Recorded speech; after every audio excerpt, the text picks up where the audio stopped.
Bismillahirrahmanirrahim. Assalamualaikum warahmatullahi wabarakatuh. Perkenalkan, nama saya Dwi Prasetyo. Saya merupakan salah satu mahasiswa Ilmu Komunikasi Universitas Muhammadiyah Yogyakarta. Saya juga merupakan salah satu mahasiswa dalam mata kuliah Government and Public Affairs tahun 2022. Pada video kali ini dan kesempatan kali ini saya akan menjelaskan tentang beberapa materi dari mata kuliah Government and Public Affairs. Yang pertama itu ada komunikasi publik pemerintah, dan yang kedua itu ada pengelolaan media pemerintah, serta terakhir adalah media relation pemerintah. Langsung saja, yang pertama yaitu adalah komunikasi publik pemerintah. Nah, komunikasi publik pemerintah ini merupakan komunikasi dari organisasi pemerintahan untuk kepada publik. Nah, arus penyampaian dan penerimaan pesan ini dilakukan melalui jaringan yang sifat hubungannya adalah saling ketergantungan berdasarkan aturan-aturan formal. Pesan yang disampaikan dan yang diterima bukan hanya pesan informasi, melainkan juga penyebaran ide-ide atau biasa kita sebut dengan aspirasi dari rakyat. Kemudian ada instruksi, kemudian ada perasaan-perasaan yang berhubungan dengan tindakan dan kebijakan pemerintah. Oleh karena itu penting kita mempelajari materi ini, karena kita membutuhkan komunikasi yang tepat kepada masyarakat dalam pemerintahan untuk menyampaikan kebijakan-kebijakan pemerintah dan juga menerima aspirasi dari rakyat. Nah, mari kita mempelajari poin-poin yang terdapat pada komunikasi publik pemerintah ini. Poin pertama yaitu adalah landasan hukum. Sesuai dengan instruksi Presiden Republik Indonesia nomor 9 tahun 2015 tentang pengelolaan komunikasi publik, ditujukan kepada pemerintah pusat, pemerintah daerah, pemerintah kabupaten, dan juga Kementerian Informasi atau Kominfo. Tujuannya agar pemerintah memiliki landasan yang sama untuk menyebarluaskan informasi dari pemerintahan, seperti itu. Kemudian apa sih tujuan komunikasi publik pemerintah ini? Tak lain dan tidak bukan, tujuannya adalah menyerap aspirasi publik. Nah, jadi pemerintah saat ini tidak hanya mengandalkan dirinya sendiri atau pikirannya sendiri untuk membuat sebuah kebijakan. Pemerintah memerlukan aspirasi dari publik, seperti itu.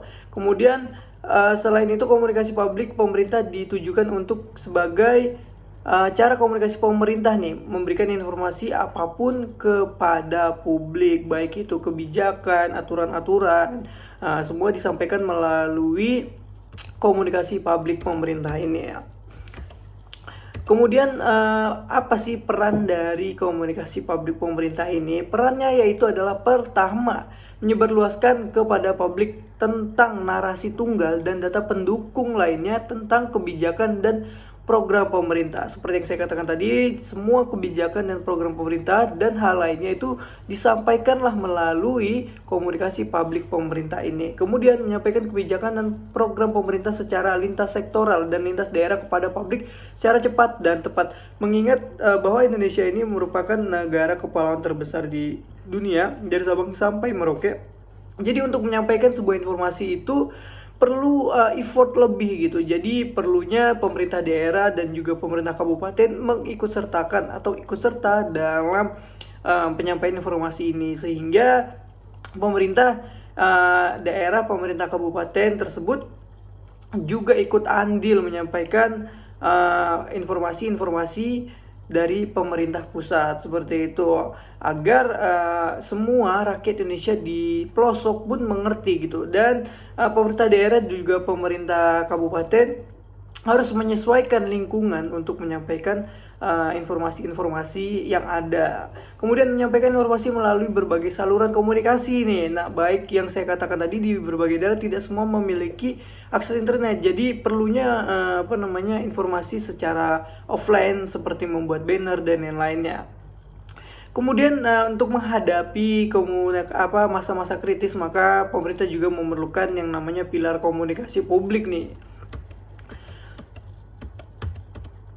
Nah, dari pemerintah saat ini, karena Indonesia sendiri sedang mengalami krisis COVID-19, jadi 4 pilar komunikasi publik yang dilakukan oleh pemerintah saat ini adalah himbauan masyarakat untuk tetap tenang dan waspada. Kemudian memberikan akses informasi ke media seluas-luasnya. Kemudian mengkoordinasikan dengan instansi terkait. Jadi apalagi saat ini merupakan zaman media sosial yang semua orang dapat mengaksesnya. Jadi bagaimana pemerintah membuat agar berita-berita yang tersebar luas itu tidak hoax. Ya, oleh karena itu pemerintah memutuskan untuk memberikan effort lebih nih, terutama kepada Kementerian Informasi agar semua berita-berita atau semua informasi yang menjadi terkait COVID-19 atau di masa krisis ini berpusat hanya satu media, yaitu dari Kementerian Informasi, agar meminimalisirkannya terjadinya hoax. Terus pemerintah juga diharuskan membuat sebuah gerakan nih seperti cuci tangan dengan sabun, dan gerakan itu dipublikasikan melalui media yang terpercaya, dan pemerintah telah menyiapkan media terpercaya tadi yang saya katakan, yaitu adalah Kementerian Komunikasi. Baik, lanjut ke materi selanjutnya, yaitu adalah pengelolaan media internal pemerintah. Nah, mengapa sih pengelolaan media internal pemerintah ini harus kita pelajari dan menjadi salah satu hal yang penting?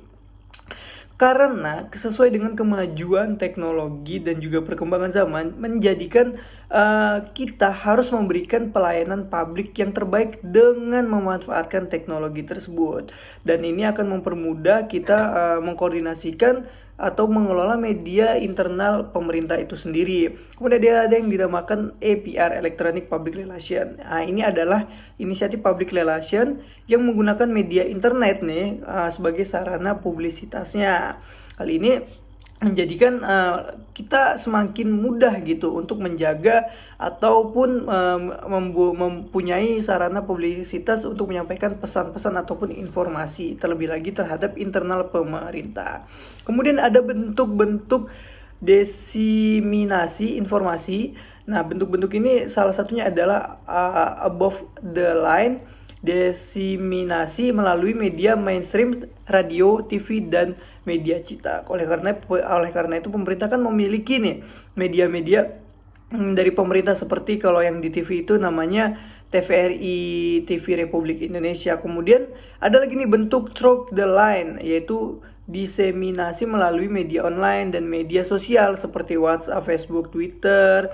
Terus ada YouTube dan juga Instagram. Seperti yang kita ketahui bahwa saat ini kan banyak kali ya media-media dari pemerintah nih, kayak di YouTube-nya tuh ada, kemudian di TikTok-nya juga ada, terus di Instagram-nya apalagi gitu kan. Jadi ini mau menjadikan kita mudah gitu mengetahui informasi-informasi yang ada nih terkait dari pemerintahan dan juga informasi baik itu kebijakan yang dilakukan oleh pemerintah. Kemudian ada namanya below the line gitu kan. Nah, ini diseminasi melalui media tatap muka nih, seperti kayak media luar ruangan, kemudian ada pertunjukan rakyat, seminar, dan lain-lain. Mengapa pemerintah harus memiliki media sosial? Saya rasa itu sudah cukup jelas ya, udah pasti harus memiliki lah, karena media sosial ini membantu pemerintah juga untuk efisiensi memberikan informasi juga kepada masyarakat.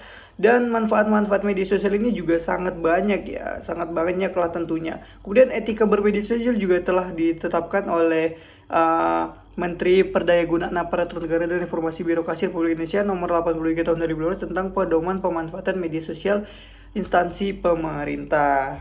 Materi yang terakhir yaitu adalah media relation pemerintah. Mengapa sih pemerintah harus melakukan media relasi? Karena kita membutuhkan media untuk membantu kita mempublikasikan kebijakan-kebijakan dari pemerintah dalam jangka waktu yang panjang. Kegiatan media relasi ini biasanya seperti press tour, press reception, press briefing, press statement, press interview, press gathering.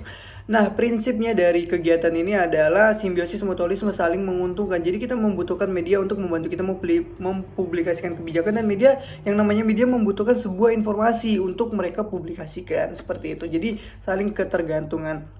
Kemudian ada pun tugas-tugas dari government PR ini seperti membangun hubungan baik dengan media, mengembangkan pesan, memahami karakter masing-masing media, dan juga ada menyusun budget untuk membuat sebuah publikasi. Kemudian biasanya juga kita melakukan penyusunan press release, kemudian juga ada handling press question, kemudian ada handling press, kemudian ada kompetensi government PR yang biasanya kita tuh menulis press release, menulis pick letter, memproduksi media visual atau seperti infografik, manajemen event, riset media, dan ada pun copywriting.